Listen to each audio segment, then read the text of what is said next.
Buenas tardes a todos. Bienvenidos a la penúltima conversación con artistas en Palacio, organizados en torno a la exposición sobre la colección de arte contemporáneo y patrimonio nacional. Hoy nuestro protagonista es Carlos Franco, que es autor de esta maravillosa obra que se titula El Cuajo II, del 2006, que es la última adquisición cronológicamente de nuestra colección, expuesta en la última sala del recorrido, y que nos acerca a ese imaginario tan personal que tiene Carlos, con esos colores tan rotundos y esos personajes un poco inquietantes, ¿no? Con un mensaje siempre subyacente que no siempre es fácil de adivinar. Le damos las gracias por haber aceptado nuestra invitación a hacernos partícipes un poco más de su proceso creativo y de su trayectoria personal. Viene acompañado por Estrella de Diego, que después de unas pocas aventuras contamos con su presencia aquí. Le damos las gracias también por venir y sumarse también a nuestro proyecto sobre el arte contemporáneo aquí en Palacio. Es muy buena conocedora de la obra de Carlos Franco, sobre la que ha escrito en numerosas ocasiones, y estoy segura que entre los dos vamos a asistir a una interesantísima conversación que nos va a aportar muchos datos y experiencias nuevas. Muchas gracias a todos. Muchas gracias, Cristina. ¿Se oye? Sí, perfectamente.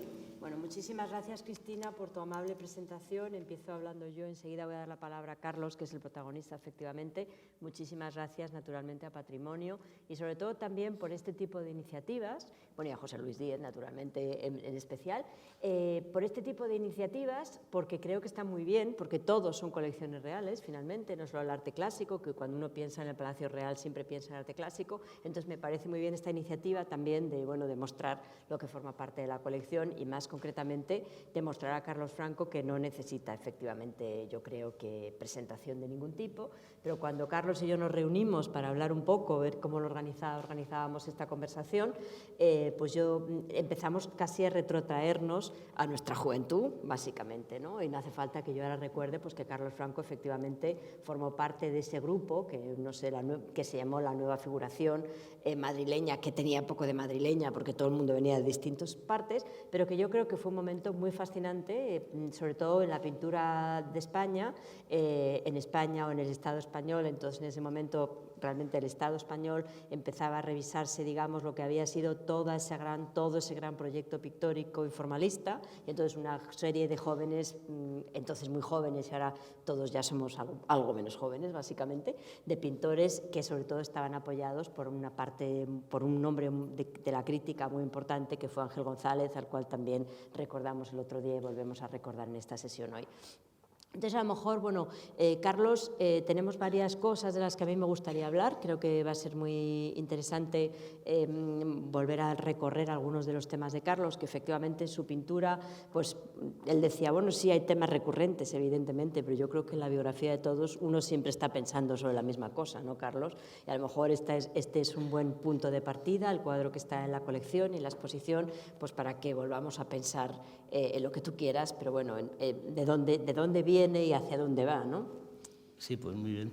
Bueno, buenas tardes a todos. Gracias aquí al Palacio y a todos, a Eloy, que me ha estado ayudando hasta el último momento, y a todos los demás. Por lo que me comentas cuando he estado viendo ahora, pues cara a nuestra conversación del otro día también, ¿no? Pues luego pensando, ¿no? Pues me di cuenta de que es un cuadro que ocupa un lugar muy particular en mi obra, ¿no? Por varios motivos. Uno de ellos es porque como que sintetiza una imagen o algo, un sentimiento que tenía yo ya queriendo entender, ¿no? Que es esto del cuajo. Y luego me llamó la atención porque luego, hace 2 años que hice una exposición pequeña de dibujos en Máloro, también la llamé El Cuajo, pero no me acordaba del cuadro este. Y entonces ahora, cuando lo volví a ver, dije, fíjate, el cuadro este que recorrido ha tenido luego desde ese inicio que intentaba, el título realmente es posterior al cuadro, y intentaba yo decir algo, aunque no sabía muy bien por qué había escogido ese nombre, ¿no? Entonces, pues sí, de alguna forma es un cuadro que marca 2 partes importantes de mi vida, ¿no? Y de mi obra. Y entonces también porque en este cuadro hay una intervención muy fuerte de los nuevos medios, que además para mí ha sido como un tema que desde el principio he ido sacando, o sea, utilizando lo que fuera para hacer arte, llamémoslo, si se permite ahora mismo decir eso, y entonces pues me parecía muy bien que empezáramos por él para poder retrotraernos para atrás en qué es lo que acaba aquí y qué es lo que viene después de este cuadro, ¿no? Bueno, además has dicho una cosa que yo creo que es fundamental en tu obra y probablemente en toda... Cuando has dicho, no me acordaba de él, ¿no? Y parece mentira que alguien pinte un cuadro y no se acuerde de él. Entonces eso me parece muy interesante porque tiene que ver también con la relación que, bueno, que tú tienes con la pintura, que probablemente los pintores tienen con la pintura y casi los espectadores, ¿no? Hombre, yo creo que sí, porque al decirlo tú ahora mismo, pues me ha venido el recuerdo de los sueños que se te olvidan. Nada más despertarte y se te olvida un sueño que parece que ha sido muy importante porque han pasado mil cosas, ¿no? O incluso sueños tan importantes que luego se te han olvidado, ¿no? O sea, yo en este nombre del cuajo se cuaja de alguna forma esa forma de ver el arte como un momento sintético donde toda una serie de experiencias exteriores e interiores, detalles que parecen estúpidos, que desde el punto de vista freudiano pues no serían estúpidos, tal y cual, que en un momento determinado es como si consideráramos que el pintor está metido en una banda de realidad, como si dijéramos que hay otras paralelas, todo eso que se habla, ¿no? Pero nosotros estamos metidos en una que reconocemos figuras, reconocemos personas, estamos con el lenguaje, ¿no? Entonces, dentro de esa banda, pues se me ha olvidado lo que iba a decir. Que dentro de esa banda hay un antes y un después, sí, ¿no? Exactamente. Entonces, hablando de eso mismo, ¿no? El olvido en ese sentido, ¿no? O sea, en un momento representa toda una época en el sentido de sentimientos, algunos de los cuales se han resuelto, problemáticas internas que llevas arrastrando de antes, otras que se han resuelto, porque por eso has podido acabar el cuadro, ¿no? Entonces, forma parte ya de alguna manera de tus vivencias. Y algo queda en esa vivencia donde por algún motivo, al ser un cuadro, una vivencia real de que llevas no sé cuánto tiempo, no dándole vueltas, sino que se acaba cuajando lo que has pintado después de mucho tiempo, pues no es cualquier cosa, no es baladí para ti, es la representación de toda una serie de temas. Entonces, de repente se te puede olvidar igual que se te olvida un sueño. ¿Cuánto tiempo te dejan? ¿Cuánto tiempo tienes? Si tú realmente das por acabado un cuadro, pero lo tienes que enseñar, ¿qué es lo que marca la pauta de que en un momento el cuadro está acabado, ¿no? En un momento está acabado, pero luego mañana cuando me levanté volví a mirar el cuadro, de repente no estaba acabado, o bien porque yo no era capaz de verlo, o bien porque realmente le faltaba una vivencia que a lo mejor la tienes que buscar fuera del cuadro. O sea, a veces parece que pintas con vivencias de fuera. Se resuelven ciertas cosas en tu vida o en vivencias tuyas y resulta que resuelves el cuadro también. O sea, Carlos, que de alguna manera un cuadro nunca estaría acabado. Podrías decir que nunca estaría acabado en ese sistema como Leonardo, ¿no? Claro, Leonardo que dice con la Gioconda, aquí yo ya no tengo el modelo, porque podrías decir la locura también que le pasa a Antonio López, ¿no? O sea, es que todavía le queda, ¿no? O sea, ¿no? Y todavía puedo llegar, ¿no? Podría llegar, ¿no? Por otro lado está el deterioro personal de que cada vez ves un poco peor, que tal y que cual. Después está el deterioro mental nuestro de que cada vez estás más metido en tu mundo y que parece que te cuesta salir a ver fuera. Para mí la pintura ha sido esa lucha de poder ver lo de fuera, sin estar todo el día con el pensamiento filtrándome lo que pasaba alrededor mío, ¿no? Bueno, creo que es un problema para todos. Hay una anécdota muy divertida de Miró que cuando estabas diciendo eso me estaba acordando, y es que cuando pinta La Masía, o sea, la que para él era su obra maestra, por lo que valga el término obra maestra, pues siempre decían los amigos, ¿te acuerdas? No sé si la has oído, sí, bueno, pero a lo mejor no la han oído los espectadores, de repente decía, bueno, él dice, ya ahora ya está acabado. Llaman a los amigos y los amigos no veían que tenía de distinto el cuadro. Y entonces eran esas pisaditas, si se fijan ustedes, en el caminito hay como unas pisaditas y eso era lo que le faltaba al cuadro, ¿no? O sea, que a lo mejor también él estaba de alguna forma llegando al mundo exterior para salir. Además se contaba siempre que entre lo pobre que era y que se alimentaba prácticamente de uvas pasas, pues estaba siempre como metido en aquel mundo que todo el mundo le llamaba para molestarle, todos los parisinos amigos. Entonces la idea de que, o sea, que para ti los cuadros funcionan de alguna forma como un filtro, pero al contrario de separarte del mundo, te dejan entrar al mundo. Sí, en la realidad, porque la realidad hay, bueno, el otro día sonó una frase en la tele, ¿no?, que me gustó, de Buñuel, ¿no?, esta que la realidad sin imaginación es menos realidad, ¿no? Entonces, claro, eso es una locura de frase también, pero siempre te da la sensación de que no tienes suficientes sentidos, que necesitas de una técnica que te han dejado otros también para poder tú solo acceder a mayor capacidad de ver cómo son las cosas, ¿no? Entonces, ahí, en ese interés, también está para mí la parte de la técnica, ¿no? O sea, que en un momento dado dices, igual que un cuadro es una síntesis de momentos, un conocimiento en un momento dado produce una síntesis que se convierte en una máquina, que es todo ese conocimiento que está ahí metido. Esto viene desde que, si consideramos una técnica puramente, por ejemplo, artesanal, que pasa de uno a otro contándosela, eso sería una máquina también, esa técnica en sí misma. Luego hay otro estadio que es que además todo esto pasa a ser máquina, ¿no?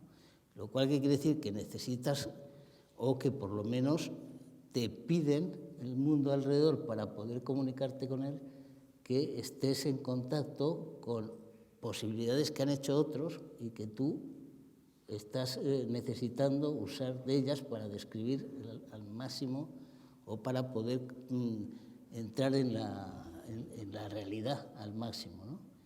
Ahí para mí siempre ha estado metido el mundo de lo desconocido, o sea, como parte de la realidad. Para mí eso es un poco la diferencia entre no es ateo, no ateo, todo este tema que ya es la guerra de la religión contra la no religión, tal, ¿no? Sino que es el tema de si aceptas que lo desconocido es parte de la realidad o dices, no, puesto que es desconocido, con ello no cuento, ¿no? No negocio. Y en ese desconocido, en ese lugar del vértigo, en ese lugar limítrofe, etcétera, etcétera, tú antes estabas mencionando el sueño. Ahí también podríamos meter esa idea del sueño, esa idea de lo que uno tiene que encontrar el modo de contarlo, de negociar, contar para contarlo, o que no acaba de poder contar nunca. Sí, tiene que ver totalmente, porque claro, el sueño necesita de un lenguaje que interprete el sueño, para podértelo contar a ti mismo de tu parte consciente, que entienda que tú ahí te estás contando algo, ¿no?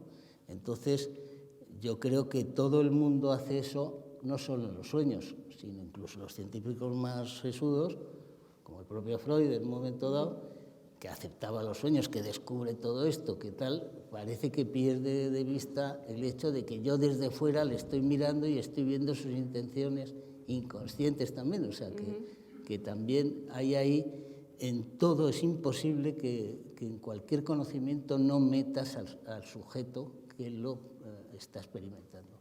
Eso parece ser que ya llevan bastantes años la ciencia aceptándolo, el mundo cuántico, como la presencia del sujeto que cambia, transforma el experimento por el mero hecho de ser un sujeto humano, ¿no? Entonces, ya a partir de que esto se aceptara que en el colegio se contara bien esto, de alguna forma, también quiero decir, porque claro, esto parece que es que viene de, bueno, vamos a la época de Dr. Jekyll y Mr. Hyde, ¿no? O sea, por un lado el científico, que es un puro raciocinio, y por otro lado el loco, absoluto, asesino, tal, ¿no? Y muchos, hemos visto en el siglo XX muchos científicos asesinos, ¿no? Pues a estos nazis, a tal, gente dedicada. No, a mí solo me hables de lo mío porque me importa un huevo que tire la bomba atómica.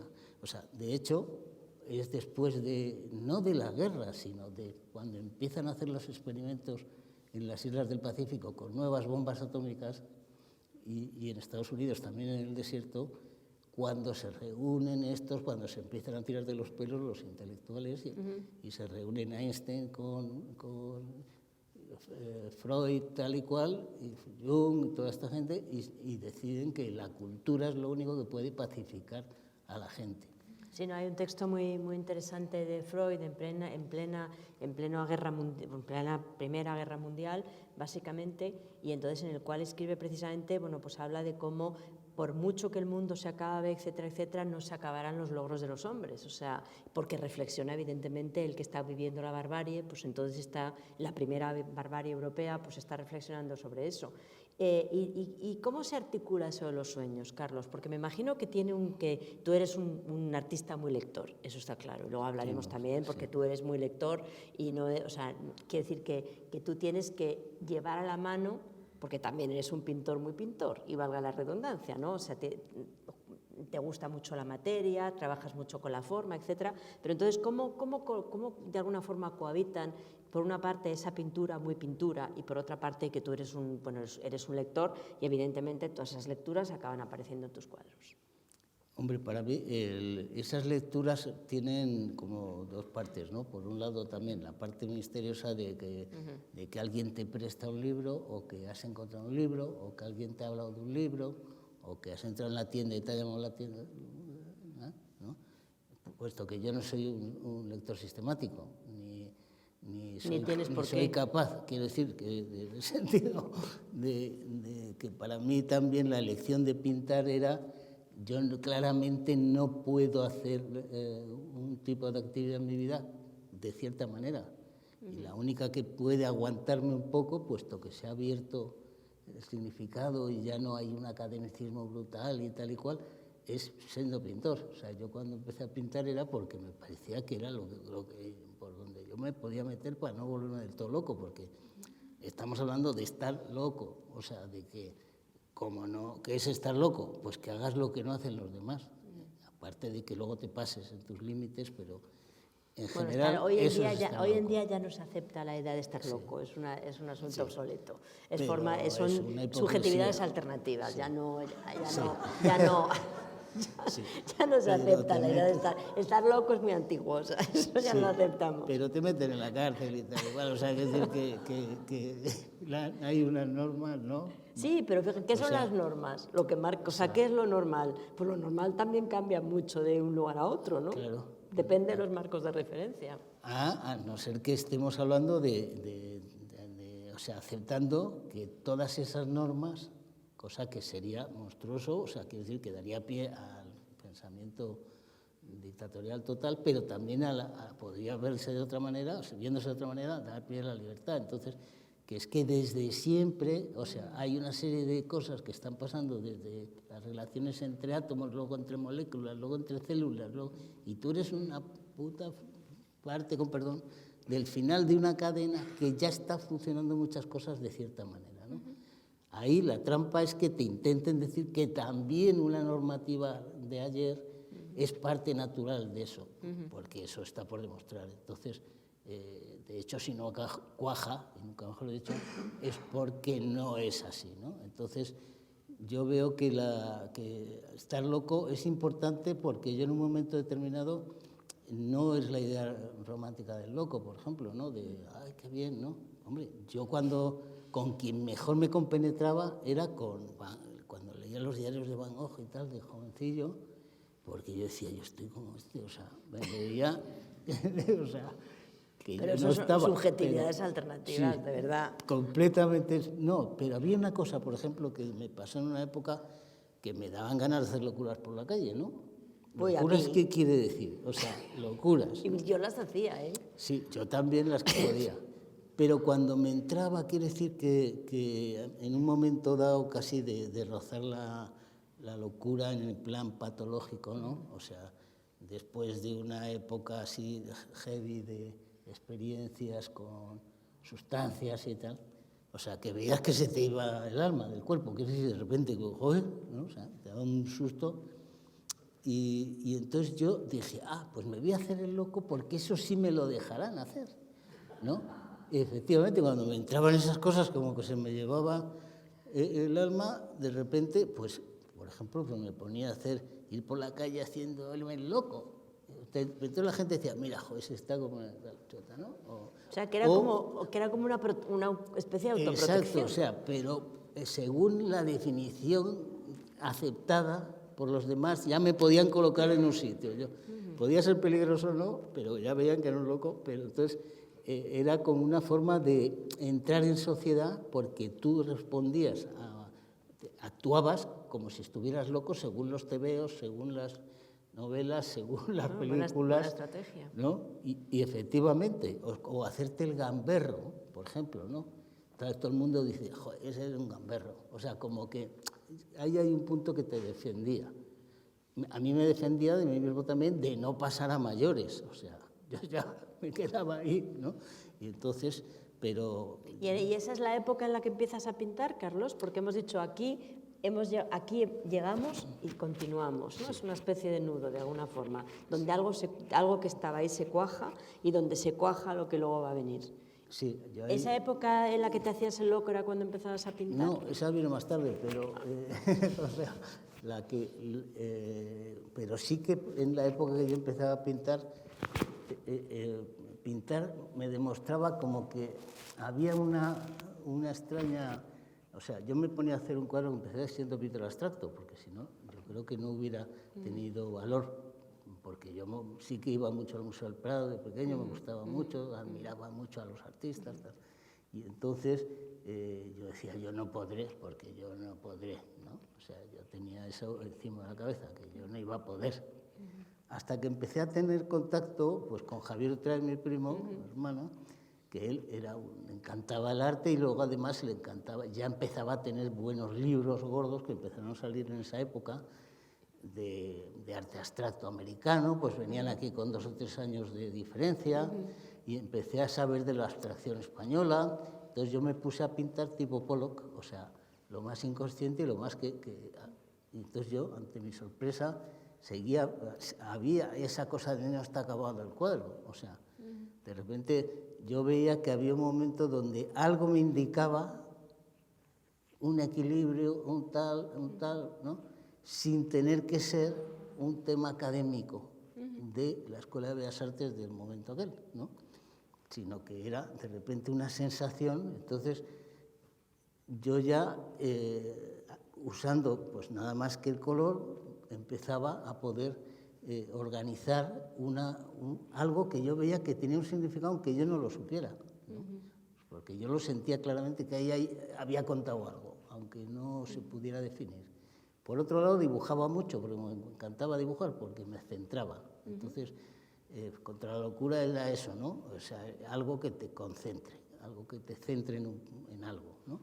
Y entonces, y en ese algo podían salir todas las cosas a relucir, porque como además te permitían que tú dijeras que eso eran cuadros, invenciones, tal, pues entonces tú ahí podías contar todo el rato estás como con esa cosa también con la mitología, pues gracias a la mitología en el Renacimiento se contaron muchas cosas que si hubieras contado en plan, aquí me pongo los cuernos y ahí voy, te hubieran matado allí mismo, ¿no? Sino que incluso a los propios papas llegan a aceptar todas esas cosas, o sea, ahí por un camino indirecto de no enfrentamiento, sino de otro mundo más bello o otro mundo misterioso que sin embargo permite contar historias fuera de una censura estricta realista del momento, pues de repente eso era un sitio donde un lenguaje para esconderse, ¿no? O sea, para poder pintar y que nadie supiera realmente. El que supiera, el que pudiera entenderte, tenía que saber un poco de qué mitología estabas hablando, un poco solo, ¿no? Sí, bueno, además ese es otros 2 temas que a ti más te fascinan, sí, ¿no? La mitología es un tema sí, que yo creo que está ahí y que sigues dando vueltas, ¿no? Sí, para mí ya se me ha incorporado como parte de un lenguaje de los sueños, ¿no? O sea, que ya me vienen, a veces veo una cosa y me viene una explicación a través de irme a la escena mitológica, ¿no? Que suele ser una escena normativa y modélica, o sea, ¿no? O sea, yo lo que pasa que como nunca he sido normativo, casi todas las escenas, en toda esa primera parte de empezar a pintar, han sido versiones de... No era el momento que se describía en la escena clásica, sino un momento antes o un momento después, o si que hubiera pasado si hubiera entrado otro. No es que yo lo pensaba, sino que yo veía que con esas imágenes simbólicas yo relataba mi historia porque no eran la modélica, ya me daba yo cuenta de que yo estaba loco por eso también. O sea, que lo mío no era lo modélico. O sea, yo no había llegado a entender la imagen modelo. De hecho, hasta la Plaza Mayor, que son 1990 y tal, nunca me había atrevido a meterme con los grandes dioses. Siempre había hecho versiones de dentro de la Ilíada, de la Eneida, momentos de Hércules, no sé qué, o sea, héroes, como más bien una cosa de los héroes, ¿no? Y en la Plaza Mayor me atrevía ya a pintar a Cibeles y tal, o sea, que eso ya eran palabras mayores. Sí, sea, cuando mí, tú estás hablando de los cuadros que no se acaban, yo justamente estaba pensando que por otra parte tú has sido un artista que ha tenido muchos grandes encargos, o sea, el de la Plaza Mayor es el más llamativamente grande, pero bueno, has tenido muchos grandes encargos y también en muchos casos también un tema que yo creo que a ti te interesa, que es el de la ilustración, o sea, ilustrar textos, porque por eso digo que eres un pintor y al mismo tiempo muy literario, muy, digamos, de historias, de partes de las narraciones que te sirven como camuflaje o partes de narraciones.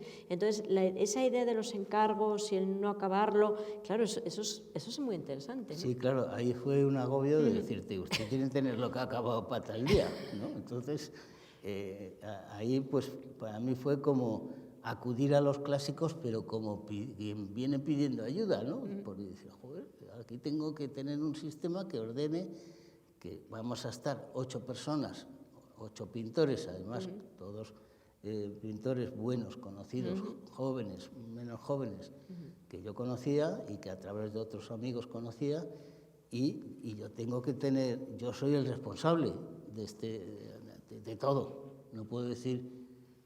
Entonces, ¿cómo me invento una forma que pueda el otro estar libremente pintando, pero a la vez yo sea el responsable hasta el último momento de la imagen, ¿no? del resultado? Entonces, fue cuando empecé a acudir a las fases del cuadro, que ya con Rubens me había interesado mucho eso, pero me cogía Chenino, con sus cosas sobre pintura mural, y ahí entré pues, en contacto primero con... En aquel momento me parecía una locura, porque Chenino empieza diciendo, primero rezas una Ave María, tal, ¿no? Y tal. Bueno, pero en tu caso, pero luego en mi vamos caso, a ver a las yo ceremonias. Decía, ¿qué es lo que va buscando para decir esto? Hombre, ¿no? la Ave María se puede sustituir por otra cosa, pero luego volveremos a las Ave Marías. Y luego, pues, y entonces empecé a hacer a hacer la versión teniendo en cuenta que toda la plaza estaba pintada de rojo, que eso fue que yo lo consideré como una putada, ¿no? Ay, me han quitado el rojo, ¿no? Porque el rojo más rojo de todos los rojos es el rojo, para pinturas exteriores es ese rojo. Con lo cual, yo en mi proyecto tenía vermellones metidos, pero claro, en el proyecto estaba sobre papel, en acrílico, tal, y resulta que el vermellón se vuelve negro, o se cae, o se muere, o sea, en exteriores no existe, ¿no? El rojo más rojo es un óxido de hierro. Entonces, ahí pues tuve que acomodar el sistema de Chenini de las fases, y además ahí tomé en contacto con la pintura mural romana.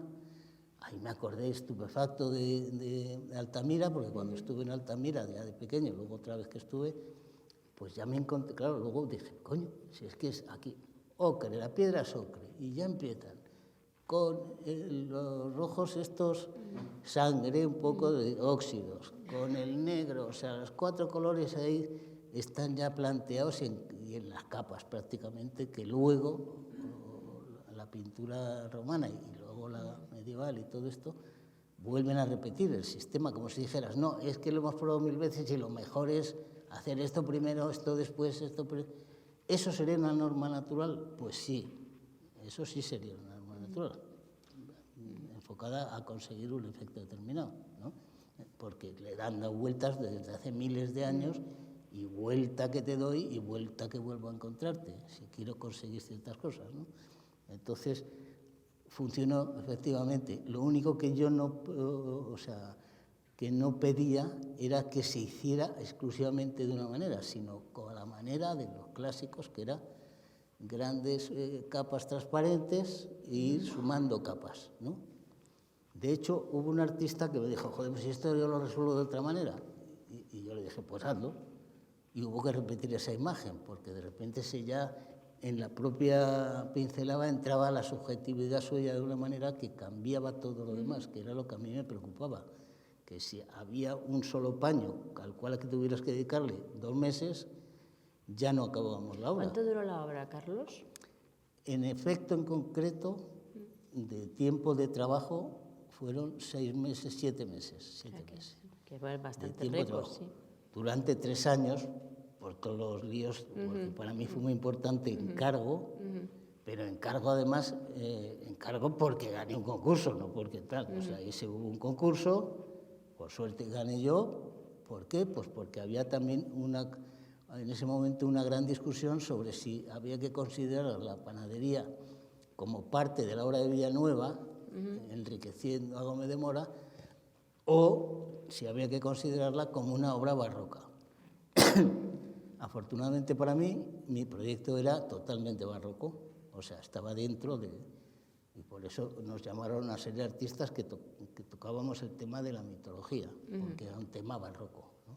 Entonces, pues yo creo que eso fue lo que hizo que la balanza se echara más hacia mi lado que hacia los otros proyectos, que eran muy bonitos, pero eran más de en otra época de estilo, ¿no? Más manierista, más tal cual. Y entonces, pues bueno, entonces me encontré con lo que es un encargo público. Es decir, me encontré con toda una estructura exterior a mí que funciona como quiere, o sea, como quiere, como puede, y que tu problema es el tuyo, ¿no? O sea, entonces ahí, pues bueno, pues quiere decir que ahí hubo cambio de alcalde 1 vez, 2 veces, 3 veces, ¿no? Distintos tal. O sea, que nada nuevo bajo el sol. Exacto. Y entonces, pues yo, claro, alucinaba porque yo lo que quería era pintar, ¿no? Entonces, en fin, ahí, pues bueno, cada uno su experiencia, ¿no? Mi experiencia fue que al no ser de un grupo determinado, en vez de salvarte de que te dieran, todos te daban. Entonces, collejas, ¿no? Entonces, bueno, hasta que ya tuve la sartén por el mango, porque ya no quedaba tiempo, entonces ya fue acabar de pintar. Hombre, pero de todas formas yo creo que es un proyecto muy bonito porque además Hombre, es casi como la idea de los antiguos maestros. Un lujazo, porque además tenía un ascensor que se subía y bajaba, o sea, teníamos una cosa, había conseguido de unos italianos, más barata que la clásica, y entonces podíamos, ir a la vez haciendo piso por piso, pum, pum, pum, pum, se acababa un piso, pasábamos a otro, cada capa. No, para mí fue, o sea, una experiencia estupenda. Bueno, estabas citando a Cennino Cennini, que además es que para quien no esté familiarizado con Cennino Cennini de los espectadores, tiene un tratado de pintura, a ver si lo estoy definiendo bien, que es un tratado casi renacentista. Sí, o sea, es un tratado medio medieval, medio renacentista, en el que realmente da instrucciones de uso. O sea, te dice cómo mezclar los materiales. O sea, quiere decir que ahí nos encontramos con que no es Leonardo, que salta filosofía, sino que es muy, otra vez, un tratado de un pintor para los pintores. O sea, entonces eso es interesante. Pero tú estabas diciendo, efectivamente, hay que encomendarse, rezar, en fin, hacer lo que toca hacer.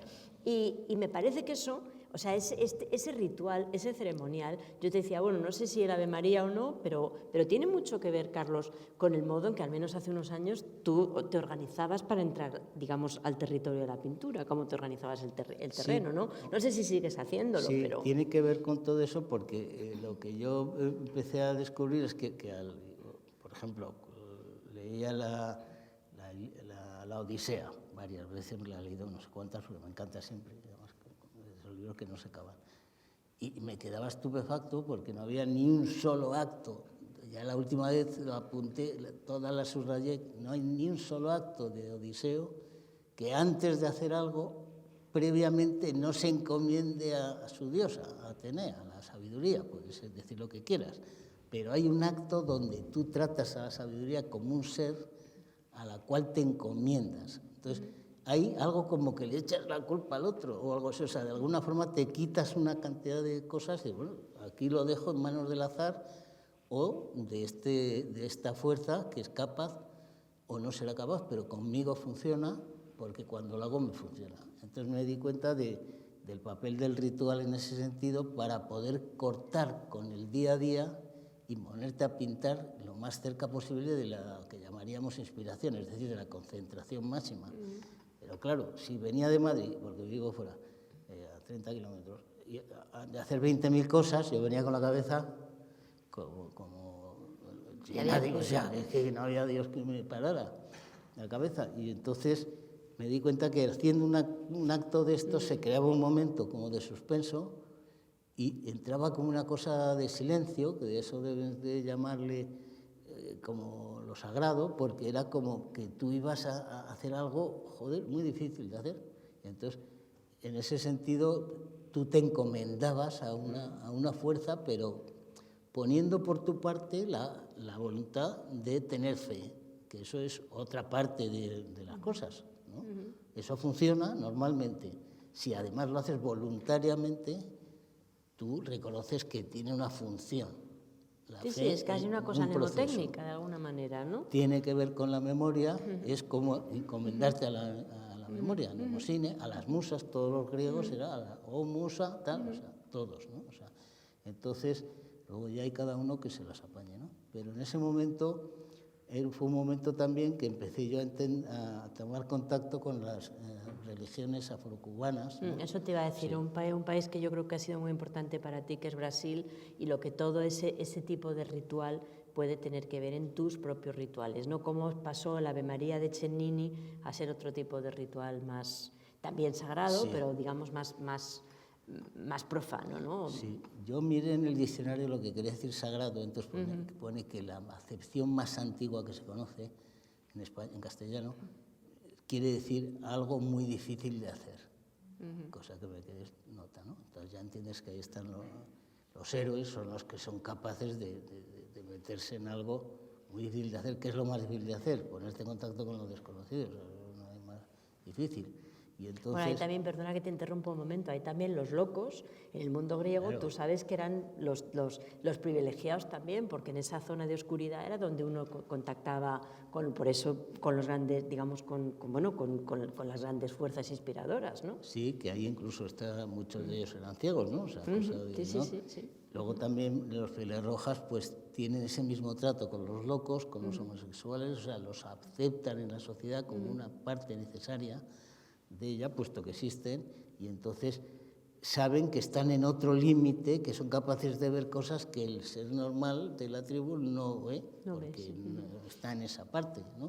Entonces, ahí, antes de ir a Brasil, pues ya me interesaba por el lado de los cubanos, ¿no? Porque, en fin, yo tengo la historia familiar, una abuela cubana y tal, y cuando con todas estas referencias que en los años 70 precisamente empiezan a ver muy fuertes a todo lo que es el mundo mágico, a través de la antropología, de los antropólogos, tienen un momento muy dulce cara al público, ¿no? Se podría corporizar en la imagen de Castaneda, pero Castaneda es un gran antropólogo porque es capaz de reunir realmente en un sistema coherente todo un sistema que está en todos los lados. Mircea Eliade te habla de él, Jung te habla de él, o sea, de repente es un tema que luego yo hace poco me di cuenta de que de los temas donde ha habido gente escribiendo cosas más importantes ha sido en el desarrollo del estudio de las mitologías clásicas, ¿no? Pero eso ha sido muy, muy importante. Entonces me di cuenta de que en ese sentido yo estaba en ese interés también, que de todos estos otros que eran grandes autoridades que estaban escribiendo por su cuenta, ¿no? Y me di cuenta luego, ¿no? Pero en ese momento, ahí el propio hecho de, yo decía, bueno, también yo tengo un momento de ritual previo mío, que es el prepararme los colores. Y eso ya me di cuenta que sin querer, en cuanto ya cogía la paleta o lo que sea, me ponía a hacerme los colores, ya como que pum, entraba ya en ese estado de ánimo como más calmo, como que ya eso mismo estaba funcionando como un pequeño ritual, ¿no? Luego, con todas, yo nunca había leído a Castaneda, estaba no sé por qué, le cogí manía. Porque era como muy divulgativo, a lo mejor, ¿no? Sí, no, esas cosas que como somos tan raros, ya, no sé por qué le cogí manía, o sea, por el nombre o por algo, no sé, yo qué sé. Y entonces mi hermano Ricardo, por ejemplo, sí lo leía, ¿no? Yo lo leí con devoción, sí, cuando era joven. Yo no lo leí hasta después de que me tomé un ácido lisérgico, ¿no? Y entonces, claro, me quedé, constaté, ¿no? Sobre todo, más que nada, me quedé diciendo, hostia, si esto que yo me ha pasado a mí, míralo, está por aquí, ¿no? pero también me vino con el mundo del mito. De repente yo entendí que estaba la vivencia que yo había tenido, que era muy realista, porque para mí fue una vivencia estética muy fuerte, en el sentido de que no es que yo viera colorines, no, yo pasé a la otra fase, ¿no? Que era ya estar en contacto con la imagen del mundo que te rodea, ¿no? Entonces me quedé asombrado porque como no pensaba nada, o sea, en ese momento me centraba en lo que estaba viendo, o sea, a mí, en ese sentido era una fuerza que te había metido dentro que te concentraba en los sentidos. Entonces miraba y se cortaba el significado, sino simplemente quedaba una sensación de unidad con lo que estabas viendo. Y lo que veía, joder, era precioso, o sea, las nubes más bonitas que he visto en mi vida, solo las he visto luego en cuadros o en esto y tal, ¿no? Cualquier cosa, es que mirabas y te quedabas como tonto mirando, ¿no? Y entonces, que claro, entrabas ahí dentro y era una maravilla cualquier objeto de lo más... Bueno, pero es cualquier que eso también, cosa, lo grande y lo pequeño pero era eso una también, maravilla. Carlos, es un poco ser pintor, ¿no? O sea, a través Sí. de las cosas a través de tus ojos se vuelven extraordinarias, ¿no? Sí, pero igual a mí me faltaba ese patada en el culo Ahora. que me dio en ese momento. O sea, que a mí esa dificultad de pararte a ver, de concentrarte, para mí era toda una multiplicidad que entonces me concentraba la propia multiplicidad, que podías llamarle esquizofrenia y tal, como neurosis, tal, ¿no? Pero, de hecho, se manifestaba en que yo me quedaba mirando así y hay un run, y había veces que me quedaba realmente en otro estado mental, ¿no? Pero muchas veces no, muchas veces me era dificilísimo poderme concentrar, sobre todo aquello de mañana tienes que pintar y pasado. Sí, bueno, es lo que también cuenta de alguna forma Castaneda, ¿no? La idea de cómo el sujeto aprendía a vivir dividido, que eso, digamos, que era un modo de ganar, porque de alguna forma entendías mejor el mundo, porque lo podías entender a más niveles, ¿no? Eso era muy importante, sí, a mí eso me tocó muchísimo. O sea, esa idea de aprender a dividirse, o sea, que yo creo que vivimos en una cultura donde tenemos siempre que estar muy, muy comunitarios, y eso es un problema. Cuando uno quiere enfrentarse a la realidad hay muchos modos de hacerlo, en el diván del psicoanalista, tomándose un ácido, en fin, haciendo meditación zen, que a ti también te interesa mucho. O sea, la idea de dejar de tener el aquí ahora tan presente y dejar como de alguna forma dividirse, ¿no? Ser muchos o no ser nada, o no ser ninguno, ¿no? Exacto. A mí por eso ahí luego me interesó toda la pintura oriental, ¿no? Porque ya veía que por ese camino no. Porque luego pues tuve otra experiencia que fue pues como el libro de Aldous Huxley, ¿no? Esto, Cielo e Infierno, ¿no? Mejor pues, Rozen, sí. Me tocó la otra, ¿no? Y entonces, joder, lo pasé fatal. Pero además como que dices, bueno, estoy viviendo reconcentrado, todo lo malo o la idea más negativa que pueda yo tener me la estoy chupando ahora mismo, ¿no? Y entonces ya vi que por ahí fue la época donde me hacía loco, porque realmente lo pasé fatal. Y bueno, entonces... es que con los ácidos a lo mejor es que sí que estabas un poco loco, Carlos. No, pero bueno. A lo mejor ni te lo hacías. El primero me duró como 8 meses o algo así. O sea, quiero decir que me fue positivo, en el sentido de que me permitía concentrarme en la realidad. Pero eso era una lotería, ¿eh? El segundo fue de dolor, que también luego, pues los dolores que pasas en tu vida, pues me los pasé juntos. Entonces ahí me quedé jodido. Pero, y a partir de ahí dije, tiene que haber otra forma. Y entonces fue cuando me enteré que dentro del Zen había esa misma búsqueda de parar toda el run de la mente, de poderte quedar quieto y poder estar concentrado en algo, ¿no? Y ya me di cuenta que toda la fuerza, la magia, todo eso, que se llama así, es el poder estar concentrado y que a través de eso puedes conseguir muchas cosas. Sí, el tiempo se detenga. Bueno, para quien no conozca, porque hay gente joven que seguro que no conoce a Castaneda, porque me acuerdo de cuando yo lo leía cuando estaba en Inglaterra, o sea, que hace unos cuantos años de eso, pues efectivamente era un antropólogo que escribió estos libros sobre Don Juan, o sea, que eran sus propias, en ese caso no eran ácidos, era ayahuasca y cosas así, ¿no? Era datura, extramonio y luego el peyote. Sí, sobre todo peyote. Entonces habla de todo ese tipo de experiencias, pues que ahora parece que es drogarse, pero que en aquella época no, efectivamente era buscar, digamos,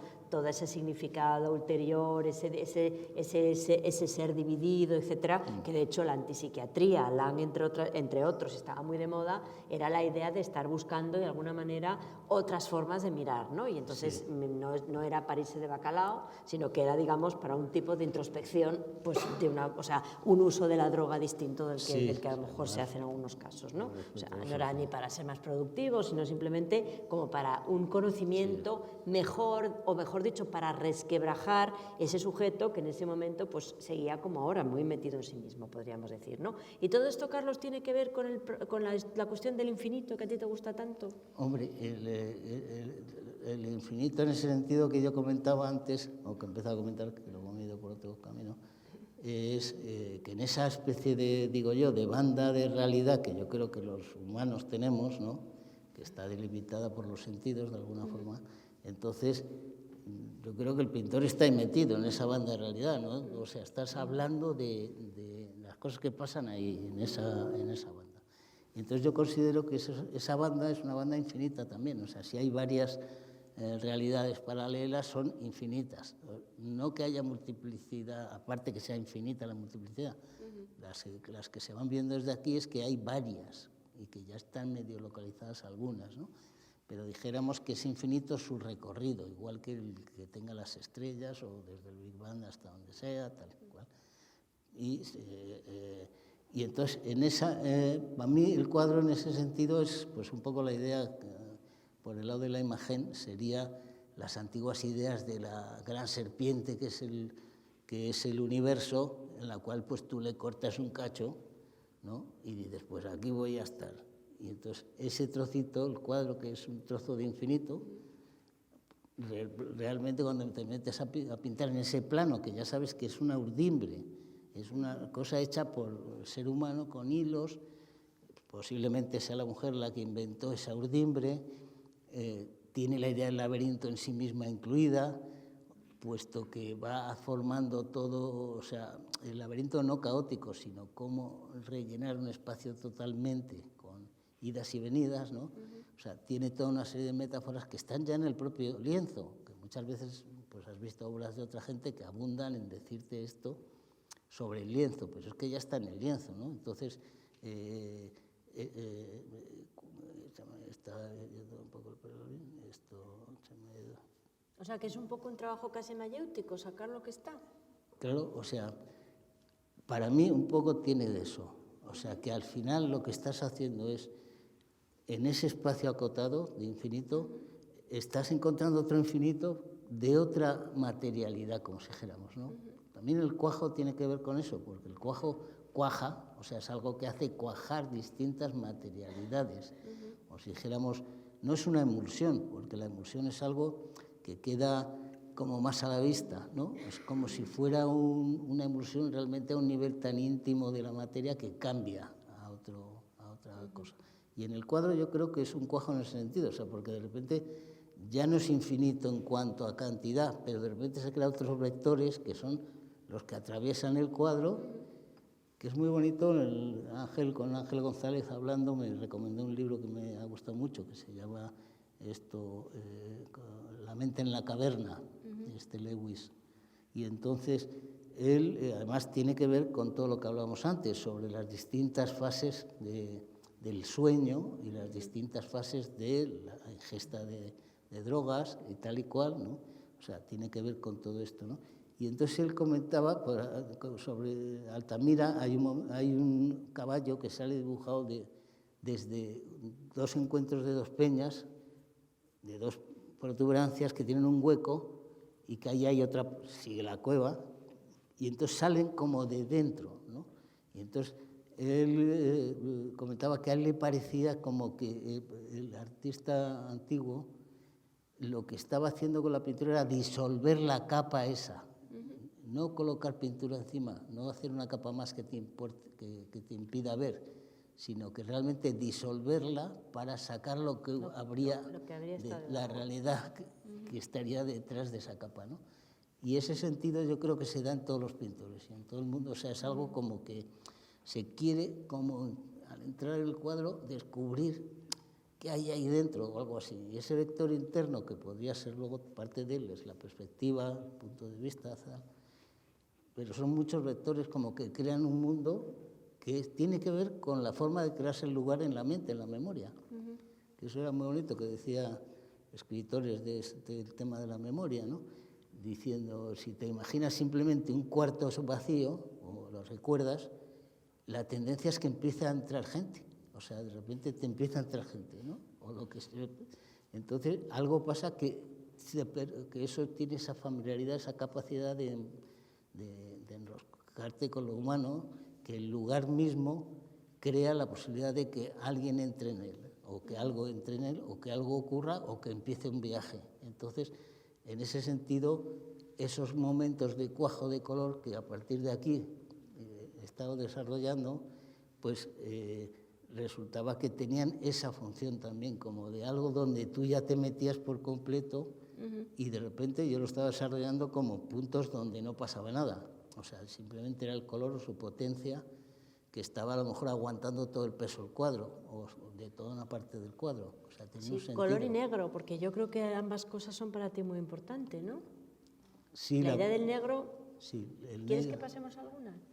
Bueno, esto es del principio, como si dijéramos, del año 68, antes de empezar fue cuando yo estaba estudiando filosofía, o sea, historia del arte, y ya decidí que me hacía pintos, ¿no? Y entonces estas piezas vienen de los dibujos que yo hacía, porque esta figurica de aquí es como una especie de el anatómico, aquel que teníamos que dibujar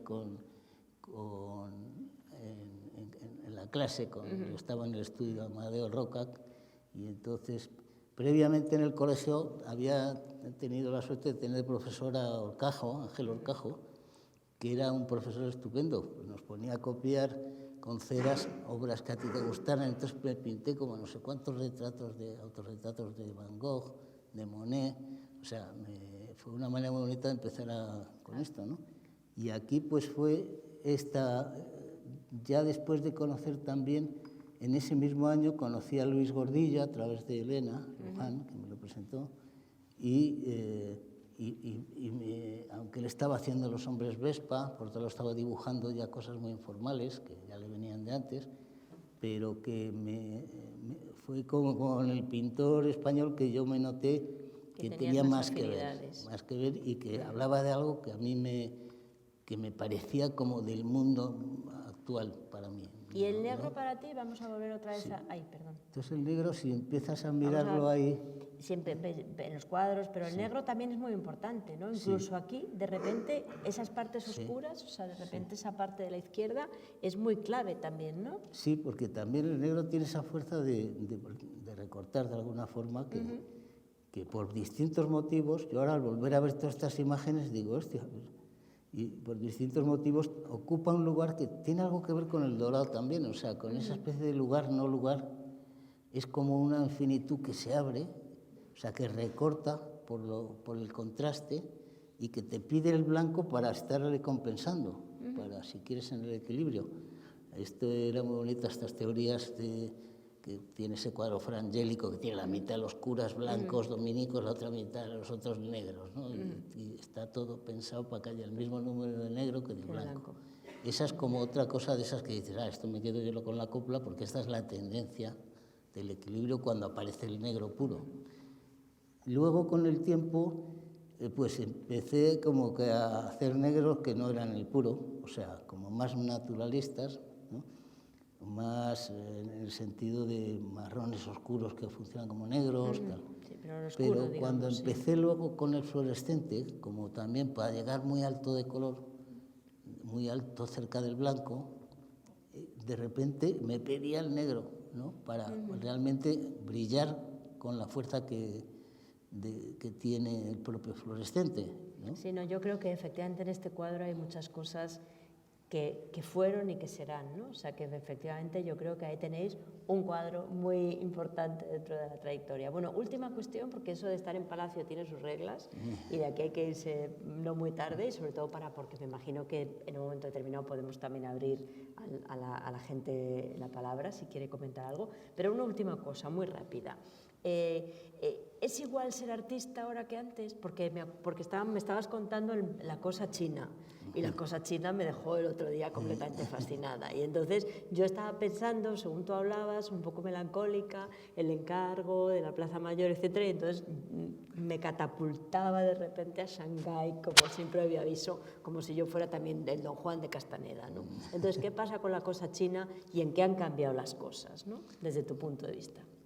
Pues hombre, desde el punto de vista de la utilidad directa del arte, ¿no? Puesto que ahora mismo ya la pintura, porque no ocupa un lugar, aunque estamos viendo, por ejemplo, con los grafiteros, que hay grandísimos artistas ahí y que podría ocupar un lugar mayor la pintura, pero mientras desde luego esto ocurre y al cabo de 2 días o se les da buenos materiales a los grafiteros también, porque ahí hay esa apuesta de que eso no dure. En fin, ahí hay un tema que es interesante para verlo entero, pero que parece ser que hay otras formas de hacer arte que llegan a través de la televisión o que llegan a través de otros cauces y que son más multitudinarios, o por lo menos aparentemente lo son. Quiere decir que se juntan más gente para verlos, ¿no? Que dan pie a esa relación que ya empezó a darse en las épocas nuestras, con los grandes conciertos de Monterrey, tal y cual, que aquello pues fue bastante alucinante. En aquel momento pues una experiencia social muy, muy fuerte, ¿no? De que allí no pasara nada malo, a pesar de la situación en que estaba el personal en aquel momento, ¿no? Que eso es una maravilla, ¿no? Pero veo que ahora mismo pues el artista ha tenido distintas funciones, que decir, más directas, más indirectas con la sociedad.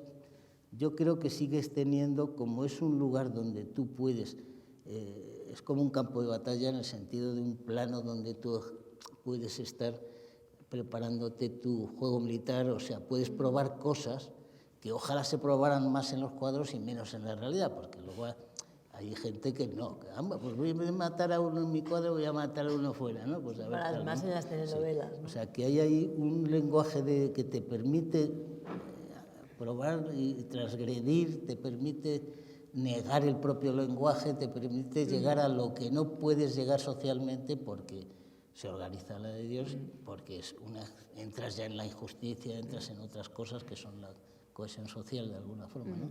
Entonces, para mí tiene esa función. Mientras tenga esa función, siempre existirá el artista, en el sentido que puede ser el propio, que yo en mi cosa me gusta pintar, hacer acuarela, ¿no? O lo que sea, que me parece muy bien, y además los hay grandes que no conoces. Pero, ¿qué quiere el Estado del artista? Esa sería la pregunta también, ¿no? O sea, ¿qué quiere la sociedad en el sentido del Estado, ¿no? ¿Qué función quiere que cumplas?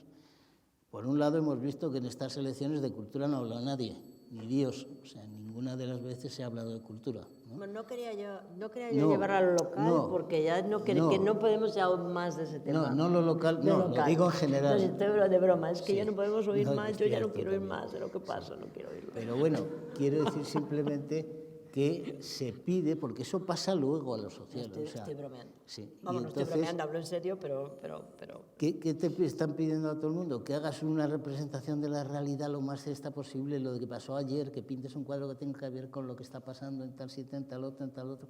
O sea, que sigas repitiendo su rollo, que volvemos a la ilustración. Mientras tú ilustres su rollo, es arte. Si no, eres un ilustrador. Y por mucho que digan, porque muchas cosas han pasado con la pintura, ¿no? Que el cómic se ha aceptado, pero todo el mundo, o mucha gente, como diciendo, jiji, ¿no? O sea... Carlos, ¿y el artista como manager? Porque eso es un tema, yo creo, importante también, ¿no? O sea, es a donde yo iba, por eso hablaba de la cosa china. No quería ya hablar del tema local que... Sí, no, la cosa china tiene que ver con eso, ¿no? Hombre, es distinto ser un extranjero en otra tierra, eso desde luego, ¿no? Pero también tiene que ver con que tú eres un emigrante y entonces resulta que tú eres el que tienes que estar buscando cómo puedes hacer que lo tuyo se vea y que además se vea bien y que además no se vea desde un punto de vista que banalice lo que haces, ¿no? Con lo cual, toda mi experiencia en ese sentido, pues yo no estaba acostumbrado a eso. Siempre he tenido, por suerte o por desgracia, pues con una galería con la que trataba, ya aceptaba ese trato y entonces eran ellos los que luchaban o son ellos los que tienen esa lucha con esa otra parte, ¿no? Aquí tenía yo que estar también como más, desde hace unos años, siendo tú el que te buscas las cosas, porque de hecho ahora a los jóvenes sí les enseñan eso en las escuelas de Bellas Artes, ¿no? Como hay unas asignaturas que son como cómo ver la sociedad, o sea, sociología del arte, en dónde con quién tienes que hablar, con quién te tienes que decir, qué es lo que no deberías hacer, aceptando cómo es la realidad, ¿no? La realidad es así, al final, como tú metas la pata, no van a querer saber nada de ti, con lo cual tienes que conocer el trato real que se da ahí, ¿no? Parte de ese trato es el Estado. Mira, Ai Weiwei, pues tienes un gran artista, pero allí en China hay grandes artistas, pero bastantes además, ¿eh?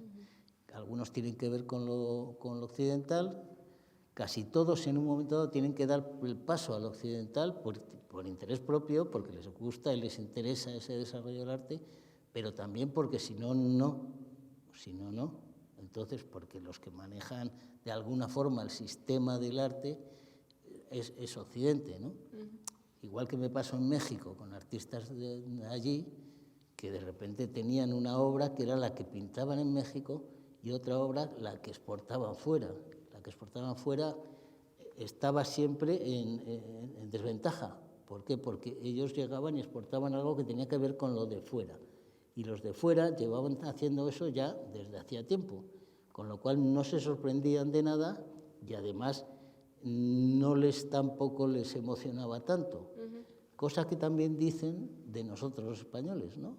Que en un momento determinado hay muchos europeos que están interesados en qué hace la gente aquí, pero en su mundo, o sea, como si dijéramos, en el siglo XIX, ¿para qué venían los extranjeros? ¿Para ver al pueblo español?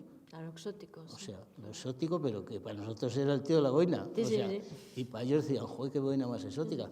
Pero venían a ver, pero además que en esa época aquí se crean dos artes, ¿no?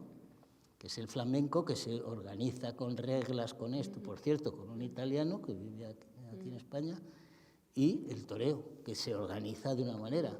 Entonces, de repente son dos artes que en ese momento surgen del pueblo, ¿no? Y entonces eso afuera les llamaba mucho la atención, porque ellos estaban creando otras artes, pero eran capaces de valorar estas otras artes también, ¿no?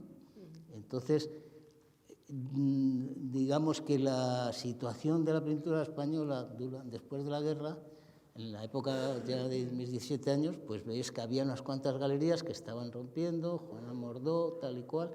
Había un gran problema, un gran lío con todo lo que era la organización del arte en ese momento occidental, ¿no?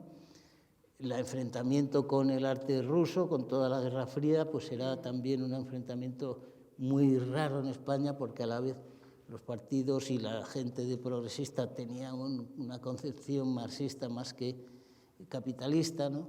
Aunque negaron luego a Stalin, pero se le negó con boca chica mucho también. Entonces, era un momento muy complicado, ¿no? Complicado por el hecho de entonces cómo tenías que enfrentarte para poder vivir de tu oficio. ¿Y pasa eso ahora en la China? Porque yo tengo la sensación que uno llega a China esperando encontrarse meditación o parecido y se encuentra pues un mundo de transacciones, ¿no? Pues sí, hay un mundo muy fuerte, que es el mundo que se ha creado con Occidente. O sea, es decir, aquí queremos que nuestro mercado sea el nuestro.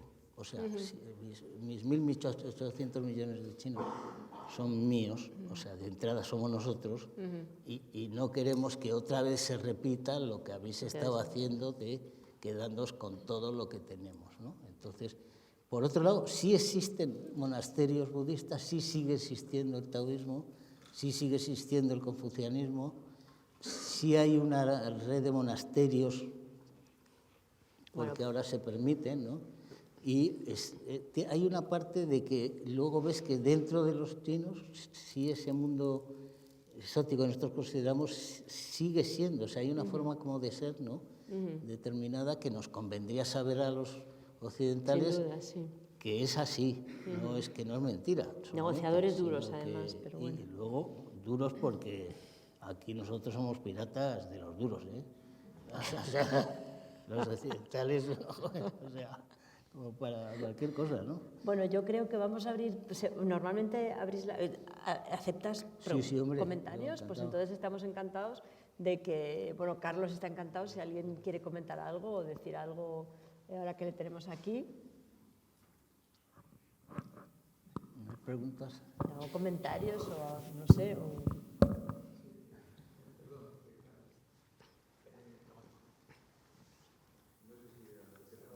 Esta chica, sí.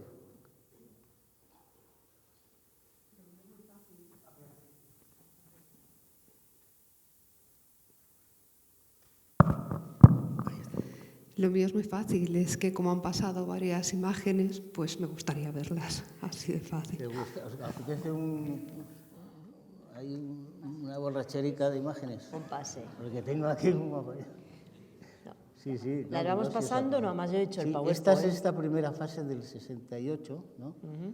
Que son todo este primer bloque.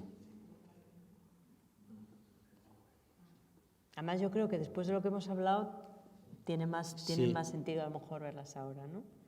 Y esto que estábamos hablando de las líneas oscuras, como los espacios de lo liminal, ¿no?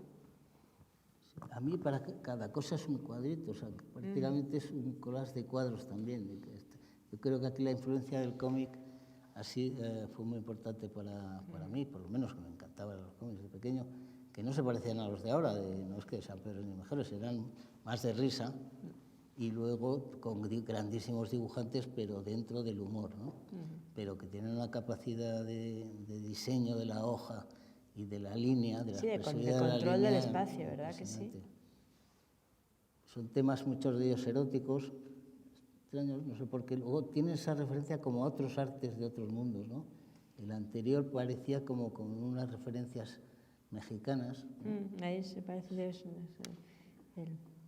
Y son, pues aquí hay dos figuricas, aquí yo ya estoy contando historias que no quería que me pillaran, ¿no? Algo así, ¿no?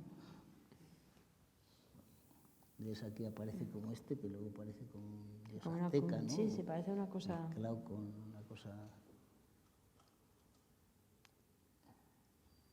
Yo voy pasando, ¿eh? Porque además después de la data que hemos dado con el PowerPoint, si no lo pasamos, lo iba a hacer yo ahora, ¿eh? Lo iba a hacer yo ahora, porque he dicho, bueno, ha sido aquí una descoordinación de PowerPoint. Y estos son los dibujos ya cuando de la primera exposición mía en Amadís, que es el 69, tengo el accidente, y luego ya en el 71, esta exposición es el 72. Que yo tenía. Esta fue del 73, una obra que hice en el hospital, pues, que son pequeñicas así, cogiendo fotos del ABC de la época, de la parte de las efemérides, ¿no? Entonces, pues me enrollaba. De estas tiene estos collages muy divertidos. Sí, esta era una cantante, no me acuerdo la que era, pero aquí lo pone.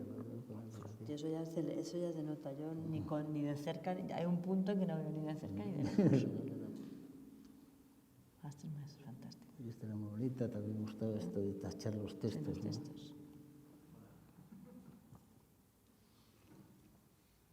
Este era Willy Brandt. ¿Ah? La princesa. Esta era una pobre mujer que les mataba a los hijos en Vietnam. Aquí esto me recordaba lo de Lorca, de las calaveras de bronce y tal. Sí, me parece, sí, es que muy divertido al ver el modo en que las historias de repente se han ido como convirtiendo en trazos, ¿no? O sea, la historia esa que tú decías que estaba ahí, o sea, de repente, ¿sabes? Estaba pensando que es un poco una especie de juego hasta cierto punto warholiano. Y cuando yo digo eso, yo amo a Warhol. Sí, yo también. Bueno, Me porque parece es un que he gran dicho, bueno, artista. porque ahí de, bueno, si de repente no le amas, se hace, pero es la idea de ir apropiándose de cosas hasta que uno ya no tiene que apropiarse, ya Sí. están ahí, ¿no? Sí, a mí Eso me además parece- Warhol me encanta Eso también. me parece muy interesante de ver aquí el recorrido, ¿no? De repente, y los dibujos, ¿no? Porque Estos ya son con los dibujos, esto blanco y negro puro, tinta china, ¿no? Y de estas cosas también, con cierta influencia de Hockney en algún momento. bueno, eso que siempre Estos se son de contaba- repente de esas sorpresas, ¿no? Para mí era una sorpresa este dibujo en aquel momento. Cuando lo he vuelto a ver digo, coño, Eso que siempre se contaba de Carlos Alcolea, ¿no? Cuando trajo aquel libro con las piscinas y todo aquello, de todas las cosas que, como decíamos el otro día, todas las chorradas que se contaron de esa época también, ¿no? Pero vamos, Sí. lo de Carlos era verdad. sí, sí. No, Carlos también, en ese sentido, por ejemplo, tenemos tanto Guillermo como Alcolea, como yo, como Rafa, aunque Rafa era más particular. Pero, por ejemplo, hay una serie de símbolos que los aparecen en Guillermo porque es de Cádiz y porque ya tiene esa visión de la palmera, como psicológicamente, como si dijéramos en plan académico, la palmera es como la madre, ¿no? Y entonces Guillermo tenía su experiencia de allí, de Cádiz, ¿no? De ser de allí. Yo tenía mi reminiscencia de lo cubano, que eso siempre ha estado como formando parte de que yo sabía que mi abuela era cubana y tal, o sea, como que ahí veníamos de una parte también que no se sabía muy bien de dónde venía esa parte, sino, bueno, mi abuela contaba la típica historia de que veníamos de México, la parte de esa familia, y una historia muy bonita de esas de que es el lugarteniente de Moctezuma, la hija, tal, en fin, una historia maravillosa. Y entonces, pero yo cuando estaba en China ahora, porque mi abuela me dijo un día, acuérdate misteriosamente, porque además luego le he preguntado a mis primos y a mis hermanos y a ellos no les dijo, y me dijo que acuérdate de que tu último apellido es Cao. Y yo me quedé como diciendo, ah, vale. Y cuando he llegado a China ahora me he encontrado con que Cao es como Pérez. O sea, no, porque cuando fui a México, miré en México, Ciudad de México, miré en la lista de teléfono y no hay ni un Cao. En la parte sí de los mayas, ahí sí, con K, que quiere decir cuervo. Y ahora cuando llego a China me encuentro con que Cao es que hay 1000 Caos, o sea. Bueno, Digo, pues algo chino habrá. ¿Cómo se dice? ¿Se da por satisfecha con las imágenes? No, o sea, más lleva a poner el PowerPoint en algún momento, que conste, que conste.